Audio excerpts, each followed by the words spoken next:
الله أكبر الله أكبر الله أكبر الله أكبر أشهد أن لا إله إلا الله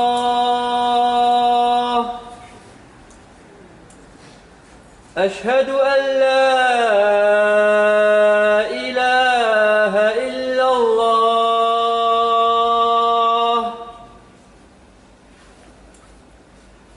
أشهد أن محمدًا رسول الله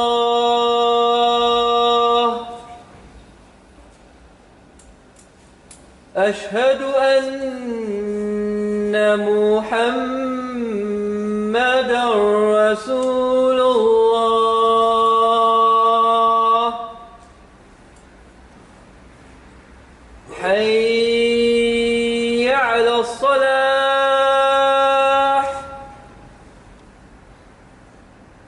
حي على الصلاة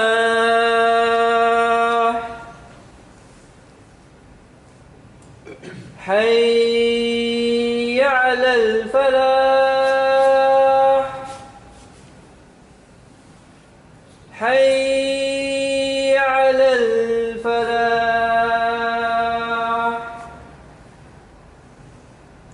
الله أكبر الله أكبر لا إله إلا الله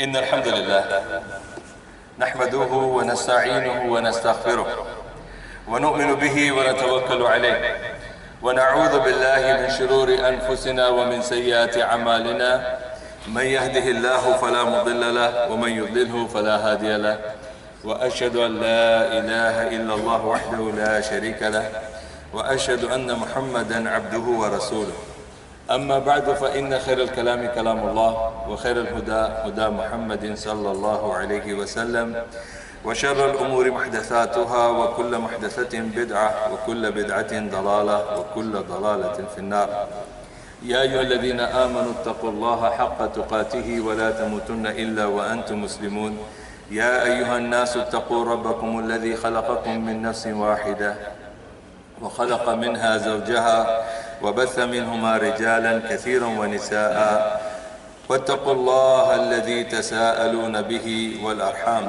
إن الله كان عليكم رقيبا يا أيها الذين آمنوا اتقوا الله وقولوا قولا سديدا يصلح لكم أعمالكم ويغفر لكم ذنوبكم ومن يطع الله ورسوله فقد فاز فوزا عظيما. Brothers and sisters, pray to Allah subhanahu wa ta'ala that may Allah give us sincerity to speak the truth in the light of the Quran and the Sunnah of Prophet Muhammad sallallahu alayhi wa sallam, to understand them, to accept them in the hearts and to apply them in the life. Ameen thumma ameen. Today's topic is the third condition of Laa Ilaha illallah. We will be discussing about the third condition of Laa Ilaha illallah. But before that, let me tell you that the situation that is going on now in this world, and even last khutbah when I was talking about the war between Muslims and non-Muslims, and the countries are getting involved and the politics is getting involved, that is, to the like a country level. But the situation that we Muslims are facing, especially in the Western countries, and also especially in UK, we talk about the children's education, and part of the children's education is the sex education at the early stage. And most of us Muslims are reacting in a way that though we talk about academic, but we are still, the way we are approaching it shows that we are uncivilized, uneducated. Because when we talk about education, then the education should be dealt with education. If some education says this is right and the other people are saying, no, this education is wrong, then we can use the freedom of this country that the country has allowed us to use. Like if the people, that when the GCSE results come out, Parents, they say, okay, this curriculum is hard, or the way it has been presented is hard, or the way it is prepared is hard. So what they do, they spend billions and billions of pounds to change the curriculum. So when we find as Muslims that, okay, something is not, right for education at certain age, and that should be in a different way, then we should approach that academically. Unfortunately, we Muslims are coming on the stage in public and we criticize this law of sex education for our children, but we don't present any solution for that. Whenever in Islam, pay attention to this point. Whenever in Islam, when Islam says something is wrong, Islam has given the alternative for that. Always remember that. When we as Muslims or the leaders or scholars or speakers, when we don't have any solution, then we should keep our mouth shut. Unless, like this is how the Muslims are fighting with other Muslims. They say you are doing wrong, you are doing this and you are doing that. But we don't present the opposite of that or the alternative for that. When somebody is working in a bank, and we Maulvis will give the fatwa that you are not allowed to work in the bank. But okay, what's the other alternative? This man, this young boy, he may be looking after his mom and dad. This man might be looking after his wife. This man might be looking after his, children. And this man, he has got only 2 meals a day through this bank job. So before I say, okay, give up that job and come and, just survive on benefits and give up everything, I should provide him a good solution. This is very simple, very common question is asked. That Sheikh Sahab, I'm working in the bank and I don't have any other alternative, and I have to look after my parents, I have to look after my sisters, I have to look after my wife and children. And I have got maybe a burden of the mortgage or this and that. And the Maulvi will say, no, haram. Okay, give him the solution. So this is how Islam says. Islam is not asking you to commit suicide. You are surviving on something and that is haram, and now you have no solution, and then you think, okay, if I give up, then you are in trouble, other people are in trouble, and at the end of the day, you will give up the religion. You will say, I don't want this religion, because this religion has got no solution for me. It says don't do this, but it doesn't say what to do then.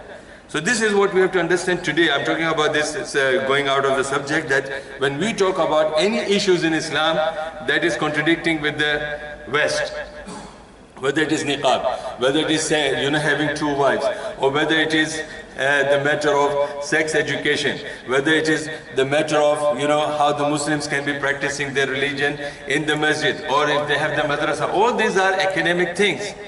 But when we come up with this aggressive way and we criticize and we don't give them the other alternative, then definitely the law will not accept, because you are dealing with the law, you are dealing with the constitution, you are dealing with the curriculum, you are dealing with the education body. So if you criticize that, then you have to have a equal level of balance to prove them that this is wrong and this is right, and the government allows you to stand up for that. So this is my advice, my brothers and sisters, and all those people who are watching me, alhamdulillah. So this is, if I've been given the chance to discuss on this subject, inshallah, any panel, any TV, any radio, I can have the discussion, because all my life since I came to Islam, since 1987, alhamdulillah, when I became official teacher in Dubai and imam for 18 years, I have the idea. I have the idea that sex education is not something against our religion. Our religion speaks about sex education. When Allah subhanahu wa ta'ala created Adam and Hawa, and when they ate the fruit of that tree, and when their private part exposed, the sex education starts from there. That's very common. But we have a system, but that has to be presented. Our sex education started, you'll agree with me or not? Our sex education started when Allah subhanahu wa ta'ala spoke about the nudeness and nakedness of Adam and Eve. So our sex education is from that time. But we have to present in a way that it should be convincing for all. Alhamdulillah. So we will discuss that inshallah. And the managers of all these centers in Luton, if they can arrange something like that and invite the people of the panel and they can discuss, I can be part of that, no problem, alhamdulillah. And Brother Tariq, who is running Inspire here, if they have this kind of a discussion, and these brothers, mashallah, who are the Christian scholars here, they also agree with me that there are certain things when they're part of the education which is not right. So if they can come together on the panel and we can discuss academically in a way where we can discuss the alternatives of that, inshallah, I'm ready to discuss with them as well. Coming back to our La ilaha illallah. La ilaha illallah. Okay, alhamdulillah. So today we will be talking about the third condition. As I said, agreed by all the scholars, there are totally 7, and disagreement are with another 3. Some have said it is 8, some have said it is 9. So it will be like 9 generally, but agreed conditions are 7. So we are dealing inshallah today with the third one.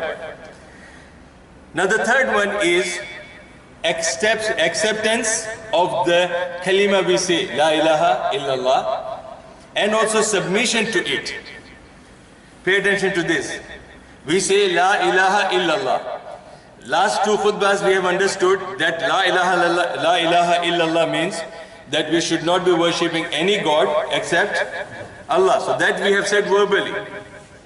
Today the third condition is that now you have to accept it in your heart. And submission in qiyad. You have to accept it in the heart, qubul, and now you have to do the inqiyad, that means you have to submit to it. What does that mean? Verbally, La ilaha illallah, munafiq were saying during the time of Rasulullah. You know that. Quran has said that the munafiqeen, the hypocrites, were saying La ilaha illallah verbally, and they were even praying with Rasulullah. They were even participating in jihad with Rasulullah. But what did Allah say? They are munafiqeen, because they said that words from their mouth, verbally. Now the second part is that it has to be from the heart. And the third is part of this third condition, that you have to accept it in your heart and also you have to prove it with your limbs. Taqreerun bil lisan, iqrarun bil lisan, wa qubul fil qalb, wal amal bil jawarih. This is the condition, that you have to say it with your verb mouth, accept it in your heart, qubul fil qalb, and then you have to prove it with your actions. If these things are not there in our iman and in our statement, Allah will not accept it. So this is the third point here, and this is explained in Surah Fussilat. And also the portion which I am going to read to you is in Surah Saffat. Surah Saffat is chapter 37 and the verses are from 222 to 43. Pay attention, it's a long portion, mashallah. And it speaks about, rather you can say, when Allah speaks about the people who said La ilaha illallah with mouth, accepted in the heart, and proved it with their action till their last breath. Who are those? What reward for them? This is what Allah subhanahu wa ta'ala is mentioning in Surah Saffat, chapter 37. And then on the other side, Allah speaks about those people who said it with their mouth, they did not put that in their hearts and did not do with their amal, which unfortunately we have to say that today these are the Muslims existing now. Okay, when we say that people, we all say La ilaha illallah with the mouth, but when it comes to accepting in the heart and when it comes to applying in the life, it is rare. May Allah make us amongst those who believe in all these three. So, this ayah, this portion of Surah Saffat, from 22 to 53 altogether, it tells you, first part, the one who sincerely say it with the mouth, accept it in the heart and apply it in their life. What is the reward for them in this life and in the akhirah? And the other party who says only with the mouth, nothing in the heart, nothing in action. And the third party, those who did not even say with the mouth. So they did not accept it, they didn't even declare it with the mouth, and so there is no point for them to have in the heart or their action. So the second party is what will be the punishment for them and what will be the situation in the day of judgment, on the day of judgment and in the Jahannam. That inshallah I will cover this quickly from Surah Saffat. أقول قولي هذا واستغفر الله لي ولكم.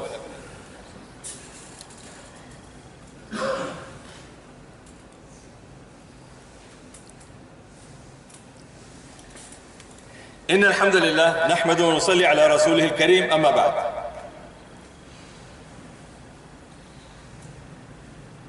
Surah Saffat, chapter 37, verses 22 to 53. احشروا الذين ظلموا وأزواجهم وما كانوا يعبدون من دون الله.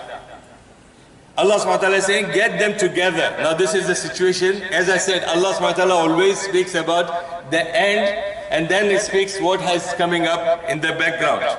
So Allah speaks about the end of this kind of people on the day of judgment. احشروا الذين ظلموا وأزواجهم وما كانوا يعبدون من دون الله. Get them together. Allah is commanding the angels. Get them together, all those people who were doing dhulm. And their followers. Followers can be like their wives, their children, all those who have supported them. Azwaj here refers to the family. وَمَا كَانُوا يَعْبُدُونَ مِن دُونِ اللَّهِ, and all those who were worshipping other than Allah. So La Ilaha illallah says, no worshipping anybody except Allah, and these people were worshipping other than Allah. So Allah is gathering them. فَهْدُوهُمْ إِلَى صِرَاطِ الْجَحِيمِ. Push them, guide them, show them the way of Jahannam. Allahu Akbar. Very clear. وَقِفُوهُمْ, and stop them. Before they go to Jahannam, let them stop over there at the end of the mouth of the Jahannam. إِنَّهُمْ مَسْئُولُونَ. Now Allah will ask them. See, this is the system of Islam. Allah subhanahu wa ta'ala will ask all of us the day we reach the age of puberty, whether we are Muslims or non-Muslims. Not before that. When we reach the age of puberty, Allah will ask us. When we reach the age of puberty, till the death, Allah will ask us even before the soul. I have given the khutbah, complete khutbah. Even before the soul is coming out, the questions will be there. And also I said in the grave, the questions will be there. And on the day of judgment, general question answers will be there. And Allah subhanahu wa ta'ala will also, subhanallah, ask the people even before going to the Jahannam, because they should not think something is missed out. I'm not sure why I'm going to the Jahannam. So Allah is saying, وَقِفُوهُمْ. Stop them here. Why? وَقِفُوهُمْ إِنَّهُمْ مَسْئُولُونَ. Stop them at the door of the Jahannam. May Allah protect all of us from that. They are going to be asked. وَمَا لَكُمْ لَا تَنَاصَرُونَ. Why you people are not helping each other now? The people who were preaching their shirk and the people who followed them. Why don't you help each other now? This is the question, first question. بَلْ هُمُ الْيَوْمَ مُسْتَسْلِمُونَ. Today is the day of judgment. It's the time to go either to the Jannah or Jahannam. So they have submitted themselves, just gave up. Now there is no question for them to show arrogance here. وَأَقْبَلَ بَعْضُهُمْ عَلَى بَعْضٍ يَتَسَاءَلُونَ. وَأَقْبَلَ بَعْضُهُمْ عَلَى بَعْضٍ يَتَسَاءَلُونَ. They are facing each other now. The mushrik, leaders and the followers, they will be facing each other and they are asking each other, what's going on now? Is there any way we can come out of it? Allahu Akbar. قَالُوا إِنَّكُمْ كُنْتُمْ تَأْتُونَنَا عَنِ الْيَمِينِ. Now the leaders are saying, we invited you and you were coming, you followed me, you voted for us. That's the only thing we can say. We invited you, you accepted it. قَالُوا بَلْ لَمْ تَكُونُوا مُؤْمِنِينَ. And they are saying that you were not believing in the truth of Allah.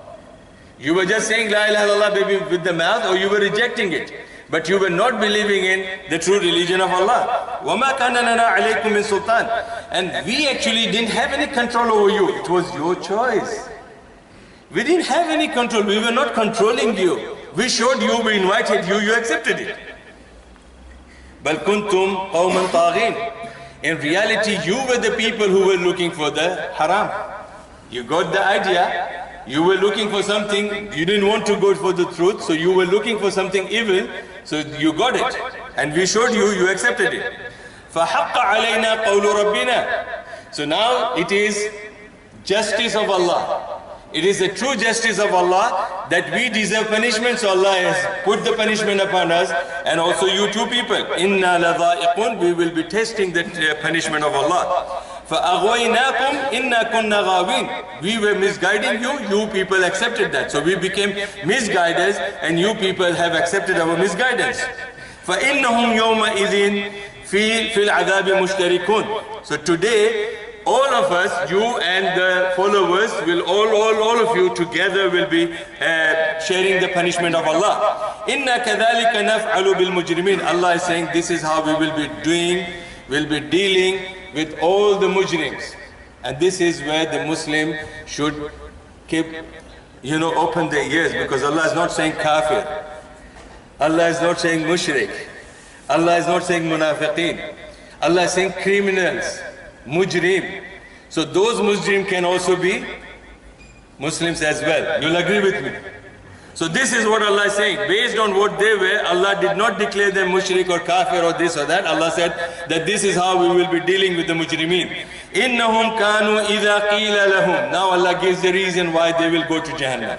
Whenever it was told to them, قولوا لا إله إلا الله. It is وَإِذَا قِيلَ لَهُمْ لَا إِلَهَ إِلَّا اللَّهِ يَسْتَكْبِرُونَ. Whenever it was told that believe in one God, don't worship any other God except Allah, they were arrogant. They were proud of themselves. They said, come on man, what you are saying. This is there in the other part of the surah as well. I'll bring those verses as well. Then Allah subhanahu wa ta'ala is saying, وَيَقُولُونَ أَإِنَّا لَتَارِكُوا آلِهَتِنَا لِلشَّاعِرٍ مَجْنُونَ. You people are thinking that we're going to give up our life, our way of worship, our religion, just because of this mad poet. They were calling Rasul Sallallahu Alaihi Wasallam as mad poet.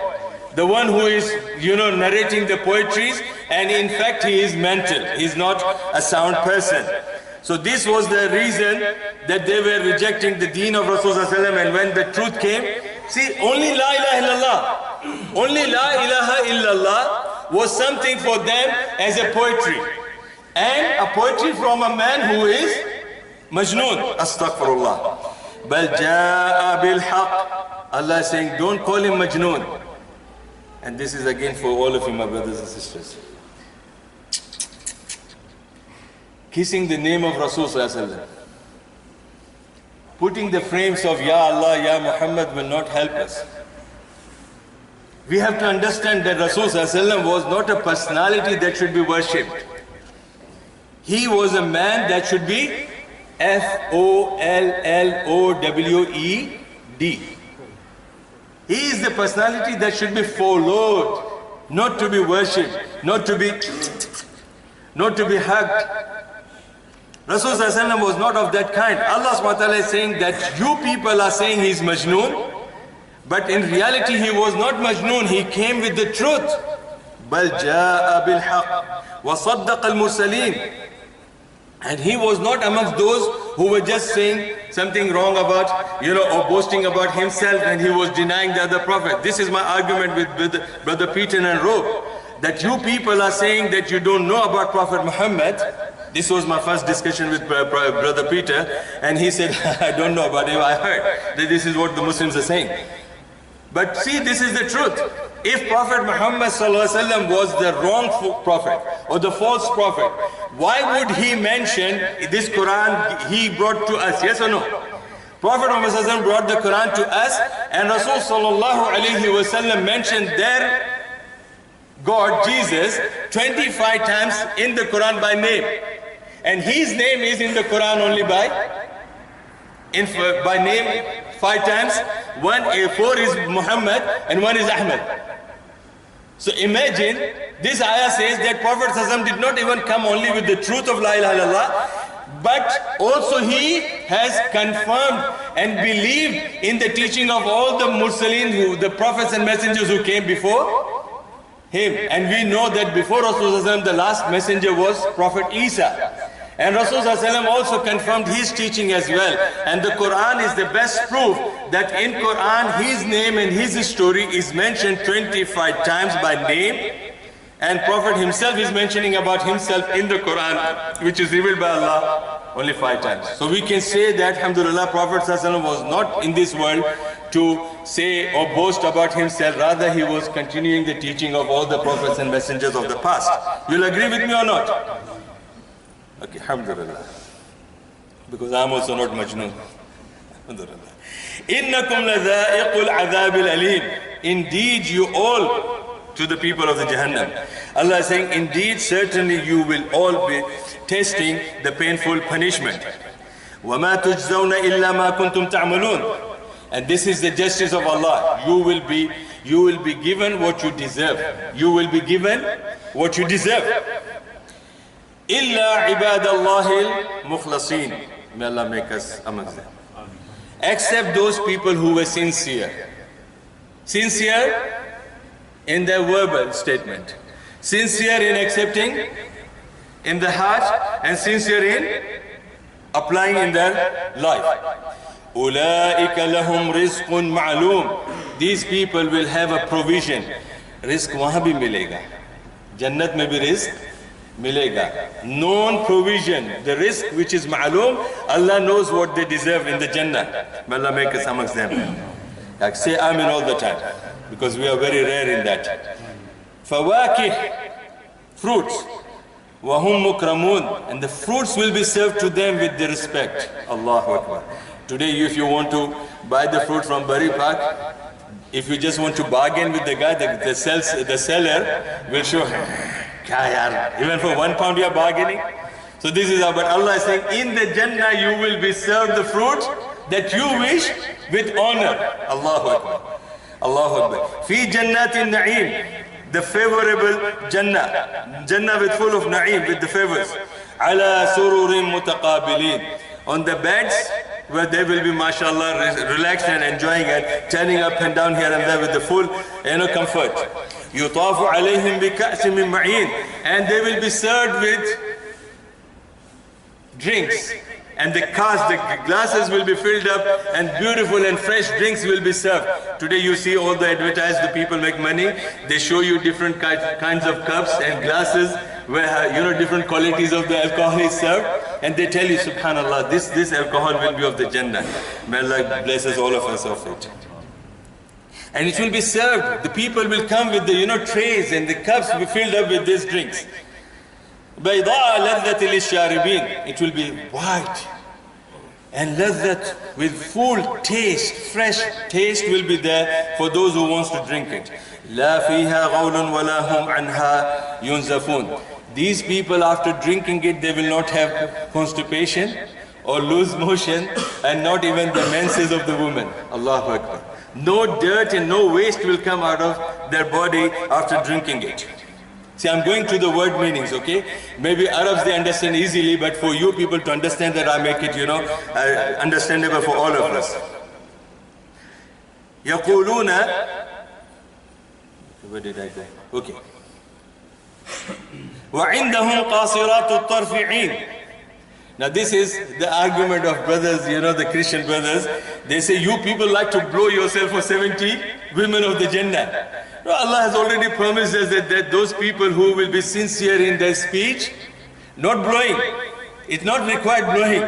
Even if you are sincere in your speech and believe it in your heart and apply it in your life, Allah will give you the woman of the Jannah. Hurun Ain. Allahu Akbar. May Allah bless all of us that. And also my brothers and sisters, the sisters might be jealous of this ayah, but I'm telling you, these 70 women of the Jannah we will be getting, regardless we are shaheed or not, regardless we blow ourselves or not, alhamdulillah. General Muslim who is saying La ilaha illallah sincerely with his mouth and accept it in the heart and apply it in the life, this person, when he will be given the woman of the Jannah, his wife, his sincere wife, will be the leader or the queen of them. So these women should also be proud of that, okay? And she will be more beautiful than these women of the Jannah, if she is of the same type. Okay, alhamdulillah, so be careful. كَأَنَّهُنَّ بَيْضٌ مَكْنُونَ. Allahu Akbar. they will be like, protected eggs. You know what are protected eggs? Have you seen how the birds and the animals hatch the eggs, and how they protect till they become like, come out of this world to the world? This is how Allah is saying they are protected for all of us. Allahu Akbar. Alhamdulillah. Brother Peter and Rob, pay attention to this. Yeah, lovely brothers, alhamdulillah. كأنهن بيض مكنون فأقبل بعضهم على بعض يتساءلون قال قائل منهم إني كان لي قرين. Again the subject comes to those people who were talking to each other. This is how Allah describes. Now Allah gave the glad tidings to those who were sincere, what they will get in the Jannah.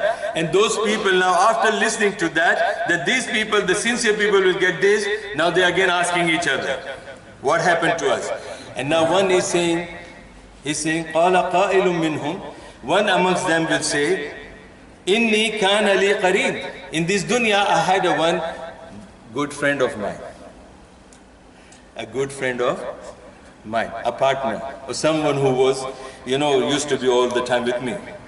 And he would say, يَقُولُ أَإِنَّكَ لَا مِنَ الْمُصَدِّقِينَ. Hey, you're going to believe these people? They are saying, they're talking about the truth of Islam and this and that. You're going to believe these people who say about this? أَإِذَا كُنَّا مِتْنَا وَكُنَّا تُرَابًا وَعِظَامًا أَإِنَّا لَمَدِينُونَ. These guys are saying that on the day of judgment you will be resurrected. Now come on, man. People are going into the grave. After 7 days, everything is mixed with the soil. How can that be possible that these guys are talking rubbish, we will be raised again? Do you believe them? Allahu Akbar. This is how the intelligent people think that they are so smart. قَالَ هَلْ أَنْتُمْ مُطَّلِعُونَ. Have you seen that? Do you have any background? Do you have got Darwin's theory before?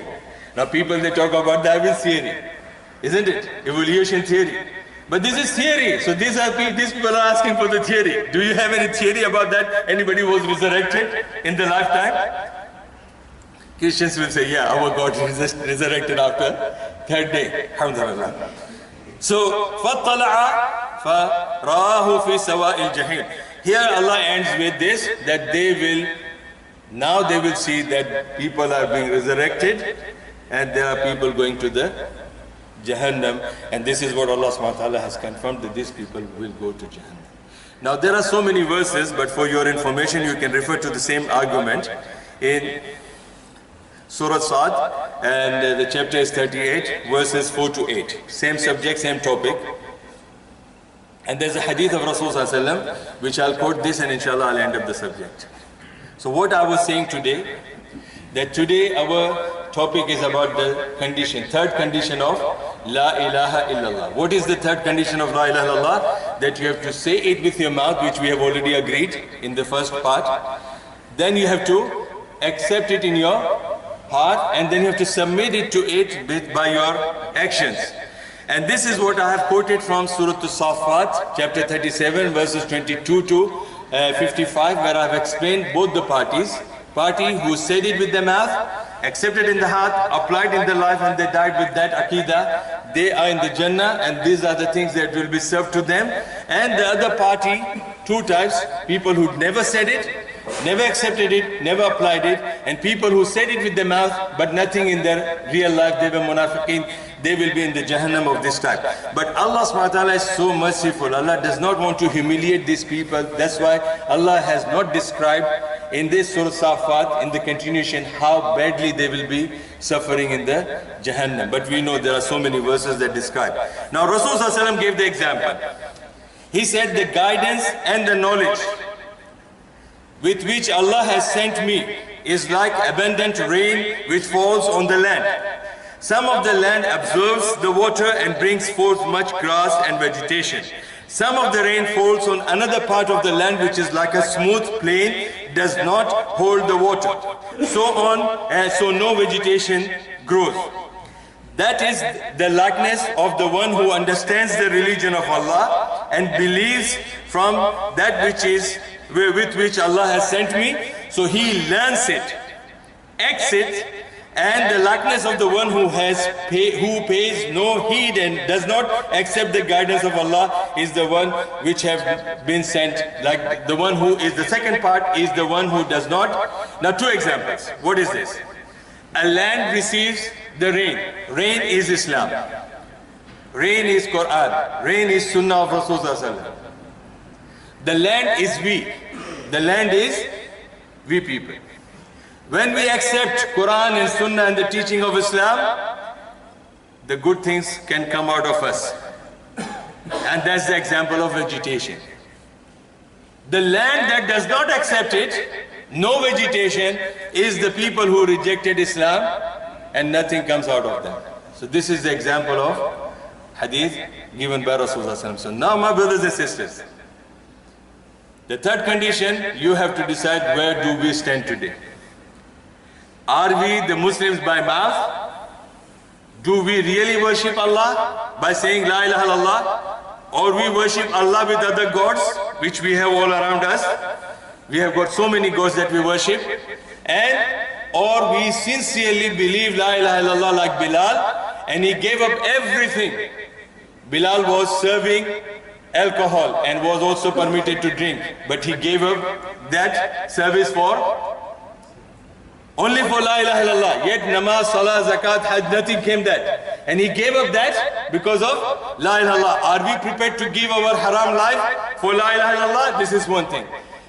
Bilal was also enjoying the naked women there, because the Arabs used to sit on the comfortable sofas, and Bilal used to serve them chicken and tikka and kebab and all grilled food, and serve them alcohol, and the Arabs were watching the naked women dancing. Bilal was also doing that because he was not asked to serve like this. So he was also enjoying, but he gave up that because of La ilaha illallah. Are we prepared to give La ilaha illallah this haram life because of La ilaha illallah? Are we willing to change our Hollywood and Bollywood house into Islamic house with the Quran and Deen in teaching? Before the Western people talk about sex education of your child, did you sit with your child and teach him Islam? Did you teach your child La ilaha illallah? Did you know La ilaha illallah the way it is? If not, then your child, when he will grow up, when he will marry a woman, he will choose the woman that he wants because he doesn't know the meaning of La ilaha illallah. And when he will have the children, this husband and wife will have the children who will have nothing about La ilaha illallah. So this is this generation ongoing, the example of rain, example of the land, accepting the water, rejecting the water. This is what we are today. We are rain to our wives, and vegetation is our children. But if we take the rain, we accept it, then we can, grow the vegetation. But if we don't accept it, still we will grow, but those will be fruits and vegetables which are harmful, full of thorns. And this is what we will be producing for our future children. So, let me conclude this, my brothers and sisters. I told you, more conditions will come, but you have to come with a strong heart. Because you will hear all these kind of things. We say La ilaha illallah with the mouth. Today this khutbah is that we have to take 2 more steps. We have to bring that La ilaha illallah from mouth to louder please. Mouth to heart. Yes, I'll say Allahumma shahad. I asked them and I conveyed them. So from mouth to heart, and from heart to limbs. Heart to limbs. Alhamdulillah, then inshallah the situation of Muslims from now till the day of judgment will change inshallah. Ameen thumma ameen. إن الله وملائكته يصلون على النبي يا أيها الذين آمنوا صلوا عليه وسلموا تسليما اللهم صل على محمد وعلى آل محمد كما صليت على إبراهيم وعلى آل إبراهيم إنك حميد مجيد اللهم بارك على محمد وعلى آل محمد كما باركت على إبراهيم وعلى آل إبراهيم إنك حميد مجيد وأقم الصلاة. Ibrahim, give the iqamah. الله أكبر الله أكبر.